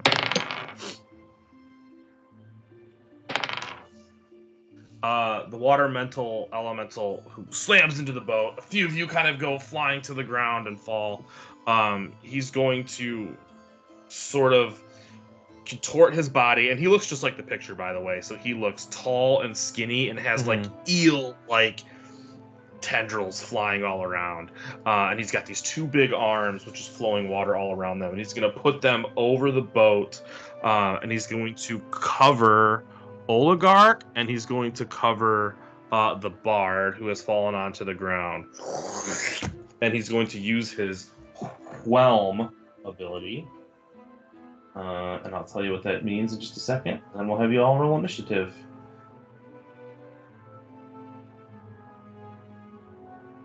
You guys both must make a DC 15 strength saving throw, please. Oh boy. Nope. yeah, I save. Okay. On a failure, you take. I'll do the damage.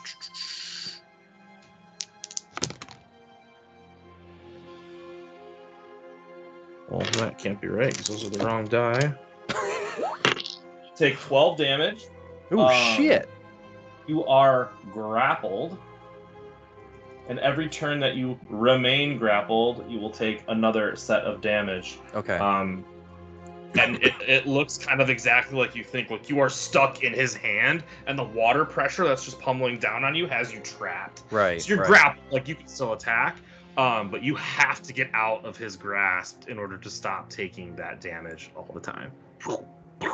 Gotcha. You hear the boat crack just a bit on the side. It's sort of settling back in. And as it does settle, I'll ask you all to roll initiative. Brad rolled a 17 for initiative. And we can switch to combat music. God, again. 5 again for Oligar. Bing Pot got a 14.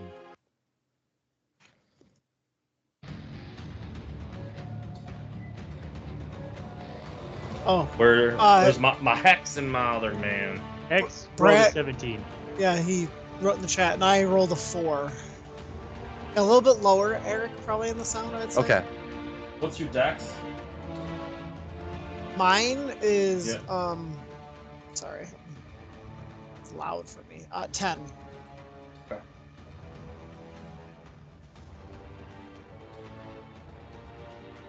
It's gonna bring Hex to go first. Is he available, or is he doing something real quick? He's pooping. Pooping. Delayed action. We don't know if he's actually doing that. Delayed action is We- fine. He's concentrating on his pooping. Bing Pot, go We first. Oh, by the way, I should explain. You can attempt to pull him out. It's still a strength save. Okay. Against the water elemental's DC, but anyone who's grappled, you may attempt to pull him out. Would that be a full action? Each. Hold on. At the start of the elemental's turn, or at the start of each elemental's turn, each creature within 5 feet of the elemental can pull a creature object out by taking its action. Yep. Okay. Okay. And so the damage, Eric, is on my turn, not yours. Gotcha.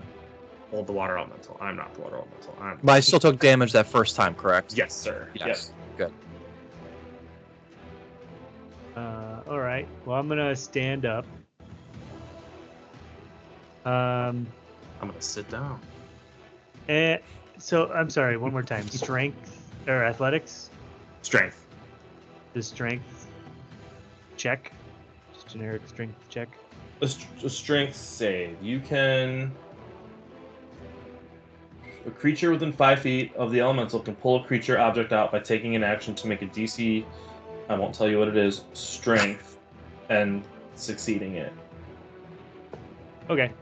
Can I have? We'll call it saving throw if that's better. Well, I mean, if it's a check, I'm gonna do something. But if it's saving throw, I'm gonna do something else. So. Well, because it's a one shot, we can do a check. How's that? Okay. Does that So make you... I'm going to have my I'm gonna perform the help action and my little buddy, and I'm gonna instruct him with Nice. my bonus action to pull him out of the grasp. Ah, okay. That work? Sure. That's just smart action economy right there. Heck yeah. He's played this game before. Played this game before. Oh my god, his strength is so bad. Can I do it the other way around? What does that mean? Can I have? No, never mind. Says the I have- person who's I like, have to do it DM, don't pull any punches. Yeah. I know. Can I like reverse it? That thing, twist It it. doesn't work that way anyway because I have to go first. So. All right, I'm guessing this isn't gonna work. I rolled a 4 at advantage. At advantage? Wow. Oh And no. -3 strength modifier. You know what's and brutal I rolled a is 7 and a 3. the water elemental rolled a 6, so he still beats you, but it was so beatable. Oh my god. Damn it. It's a good try. It's a good try. I That's see it our for- kobold has returned, by the way. All right. Cool. We'll flip to Hex's turn, who should be at the top of the round, but was doing something very important, I'm sure. And it's your turn, buddy. Tis I. Yep. What you've missed, or maybe you heard all of it, I'm unsure. Oligar is grappled by the water elemental, and so he takes damage kind of automatically every turn until he's no longer grappled on the water elemental's turn. Other PCs may attempt to pull him out. It's a strength save or check based on whatever you prefer. Not How whatever. big, how tall or height up is this water elemental? He's huge. It looks like you could almost say dragon scale, right? Like this thing is monstrous. It is towering over the boat, and has its arms over you guys. and it says because it speaks Aquan. It does not speak common. Like the bird. All right, so I'm gonna. So I'll start by Full water. running down to where the crew is, the team, and then I'm going to do Draconic Cry as a bonus action. Okay. So I basically yell, "Allah!" And until the start of my next turn, all allies get advantage on attack rolls against the enemy that can hear you. Cool. So all of you have advantage until I go again. And then I'm going to... Strength isn't great. Use my action to do 2 attacks on the arm of this thing that is kind of bent over. Does that work? That works for me. Alright, so like right here, if it's like... It's got one arm. Like, you guys can all hit it in melee range because Oligar is... Am I saying your name right? Oligar is in the middle of the boat, and it's got one big arm sort of on top of him, and Oligar's in the middle of it, like, kind of having, like, struggling breathing. His face is kind of going in and out of the water. But you guys can definitely, like, swing at that arm, if that is kind of what you're aiming for. Yep, that's definitely what it is. So the first attack is a 14. 14 hits. Ooh. And the second attack is a natural 1. Just misses.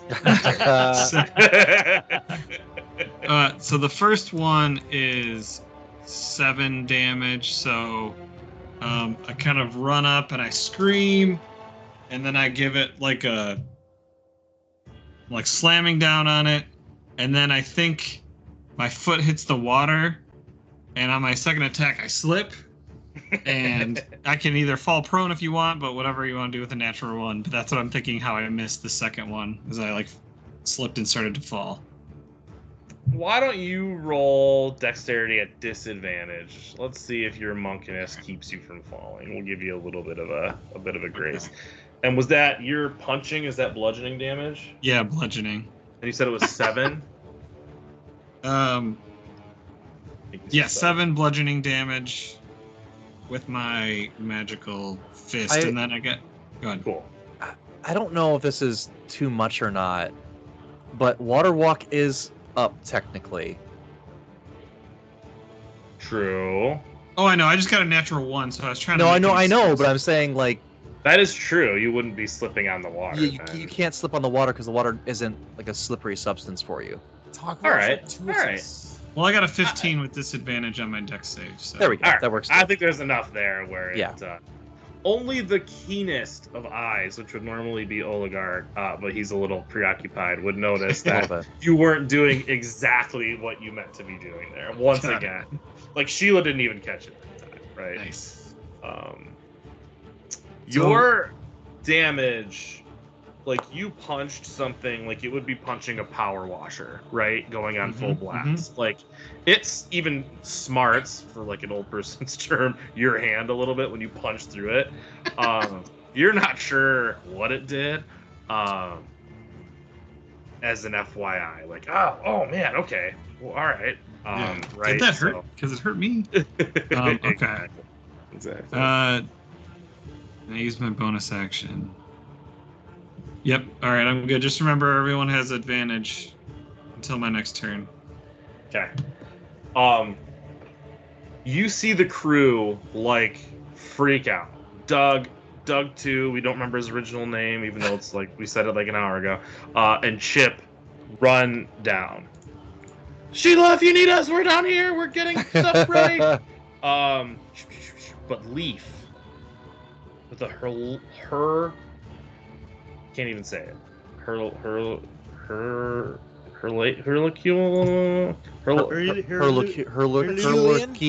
Yes, that one. Thank you for knowing me so well. That's the one. Effort. Sprints. Herculean. That's the word. I couldn't come up with it either. My new master.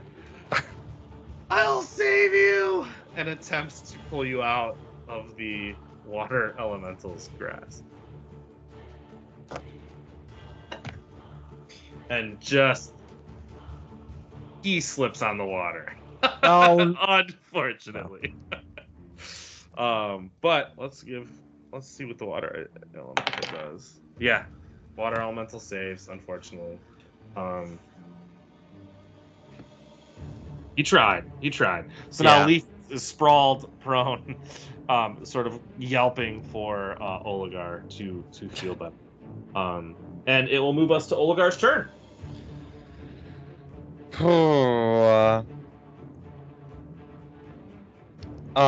We're doing Baldur's Gate bonus action potion rules, correct? Yeah. I think while he's trapped in there, he's going to drink the potion if he can that was given to him at the beginning. I think you struggle with it, but I don't believe the grapple action means you can't do something like that. So it looks rough, but you're able to choke it down. Okay.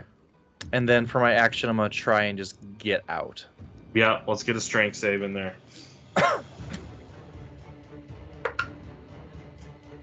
Fuck. That's a 14. Press it for a little guy. It is. You get out. Oh, thank Christ. No grumsh. So instead of like coming out of a normal angle, you're gonna see him like push out towards the top, and he's gonna burst out with these new like wings above his head, and circle around. Do I have a restricted movement at all? Like half movement or anything? No, you've escaped. It doesn't say at the end of your turn, so I think you're okay. Okay, and then I'm gonna fly about like right over here, like on the edge of the ship, just to give a little more distance, like shaking the water off, and just like staring daggers at the elemental as I do so. Cool. And I think that'll end Oligar's turn. Awesome. Yeah, getting out of that's big. That'll bring us to the water elemental. You don't know what it's trying to say. If you had to guess, it would be a menacing roar, but I like the idea of Aquan being like a bubble noise. So instead of like a, it's more like a. Yes. But it sounds loud and like so much more harrowing than that pitiful display. And it's gonna bring its one arm up and bring it right back down. But this time it's going for Hex.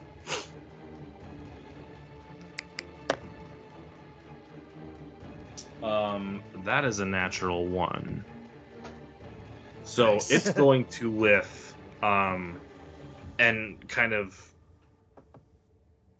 be unbalanced a bit and catch itself, and then it's going to come back down with his other arm and swing at you again. That's an 18 to hit. Nope, I got a 19 AC. Wow. Holy All crap. right. The elemental is then going to like he uses just one hand real slow, like brings it down. The other hand, and then not making contact because you're like, I'm fast as fuck, boy. I'm fast as fuck. Right, exactly. And it's gonna get mad and kind of bring its arms up again. And you're not really quite sure what it's doing in that moment. Okay. And that's going to be the water elemental's turn. So it brings us to Brolf. I'm gonna get up, shake off some of the water, and these ones are 5-foot squares. Yeah. Okay. I mean, I don't know. I feel like, so this is where I'm at. I want to like, well, since it's just flavor, I guess it doesn't matter. I'm casting Thunder Wave at it, but I was gonna say I'm using my gong. I don't know. So like, if I added that flavor, then I feel like I wouldn't have as much like how realistic do we want to be? Like I would probably be somewhere here and it would go to Brad, but like since it's flavor, can I just move and cast Thunderwave and say I'm like, oh, that's where my gong was when I was gonging the rowers or something like that? Sure, I think that's fun. Okay. I'll So never say yeah, no to like let's say something my that. gong is over there on the side and I was like gonging for the and so I'm gonna cast Thunderwave, but like I kind of you just see me kind of get into this more like primal and I'm just like and I'm like chanting and like doing this crazy dance and like gong at the same time and like guttural just roaring almost and maybe I guess Eric's character would like kind of feel like I don't know if he would have been like with his people right you're like this is real bugbear shit sort of thing kind of going on, you know, and yeah, so I'm gonna cast Thunder Wave at a 2nd level. Okay. With oh my god, that was it has to take a Constitution saving throw of 12. Constitution saving throw of 12. Okay. Yeah, I'm imagining that it's gonna save. No. 7 total. It's got a good modifier for con, but rolled a 3 naturally, so. Well, lucky. Apparently, my D&D Beyond rolls are really, really bad because it rolled the 3d8 for me, and it was a 1 and a 1 and a 2. So Shut it takes up. 4. No! So It's it like just your takes. stats when your health was Right, down. that's what I'm saying, man. Like, it's, so yeah, I should have just rolled my own That's dice. insane. But yeah, 4 thunder damage. There's like a more guttural, bubbly noise as you see the wave and the thunder. And is there some lightning property of Thunderwave too? A little bit of electricity or no? No, it's like sonic thunderous force, Yeah, like okay. actual, yeah. I think it's actually kind of cool. Like you can see it travel through its body a little bit. It does not impede what it's doing whatsoever, given the kind of minimal damage impact. But it looks awesome, and you can definitely tell like that you impacted this thing, you know, just a tiny bit here. But that is sort of what happens there. Sheila just sort of crosses her arms and continues to kind of assess what you're doing for her turn. And it'll bring us to the top of the order. We'll go to Hex. All right. Since I'm not sure what my punches did, I'm gonna do more punches. But instead of just waiting right here to get smacked, I'm going to take advantage of my water walk, and I'm going to run, jump off the boat, and try and climb up as much of this guy as I can. Damn. And then, like, if you think about, like, basically just try and do, like, ground and pound, like, just start slamming my fists into him, and I'm going to use Flurry of Blows, so use a key point to basically make 4 attacks.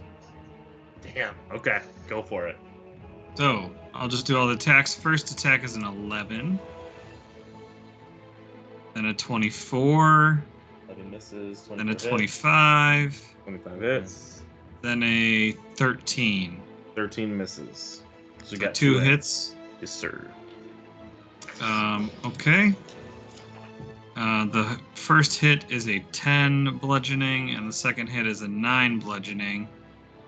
And then when you hit with one of your flurry of blows attacks, you can impose one of the following effects.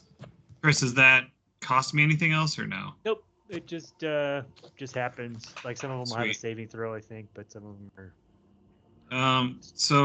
And I'm going to try and I can't get a giant thing to fall prone necessarily, or push it back. So it can't take reactions until the end of my next turn. Okay. There's no saving throw for that or anything. It just can't take reactions.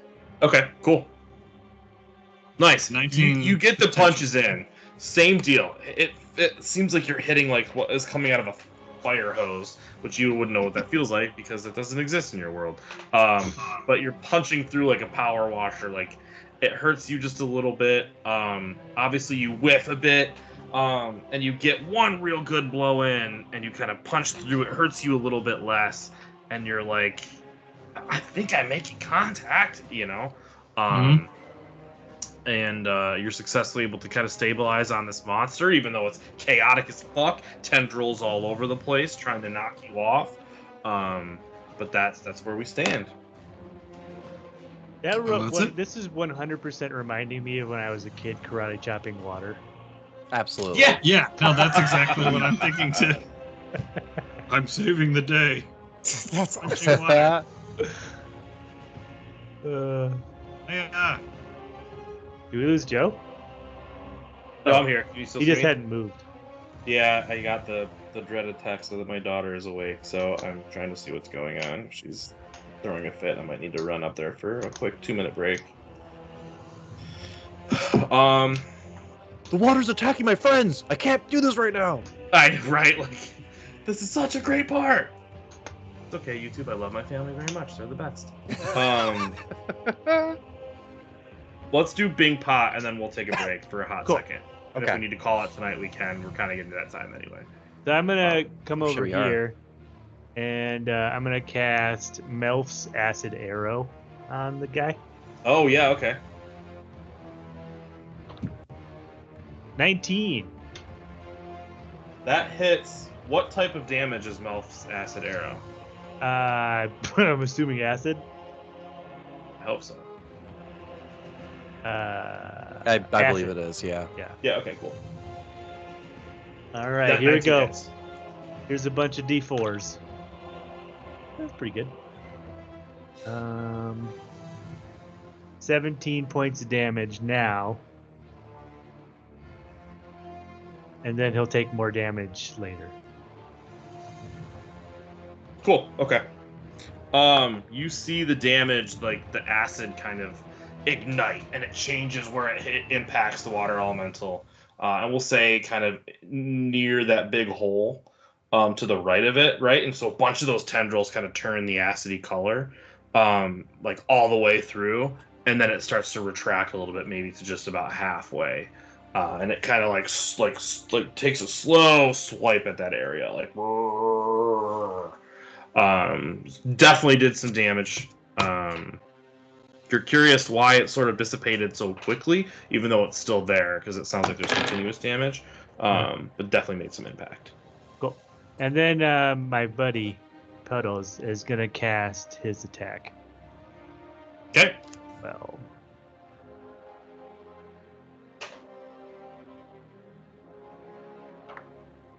18? 18 hits. Sweet. And now I roll another d4. 4 points of damage. That's 4 what points. kind of damage? Force. Force. Okay, cool. Yeah, you hear it kind of like still groaning out, maybe even just a little bit louder than I had been before. Like these little fucking gnats all around me. It's very annoyed. Let's do this, guys. Unfortunately, I'm gonna call it. I can hear there's some stuff going on upstairs that I'm gonna help take care of. That sounds great. Okay. We're not one round away from finishing this fight either, so we'll kind of gear up and prep for part 2. We will see who finishes who. You guys finish the water elemental, or the water elemental finishes you. That sounds great. And Cool. When we get back to this, a week or 2 or whatever it is, this is where we'll pick up. So thank you, viewer, and thank you, friends. Yep. Thank you. Thank you, DM. Thanks, Joe. That's Good luck. right. Yeah, thanks very much. And until then, Cool. Alright. Sorry for the abrupt ending, but thanks, guys. No, that was we're awesome. good. You're good. You're good. we'll pick it up That was next time. a lot of It's fun. fine. Yeah, Go you're be a all good. freaking parent. I'll be a Yeah. dad. I'll catch Alright. up with you guys tomorrow. All right. Later. Peace out, Sounds homies. good. Later.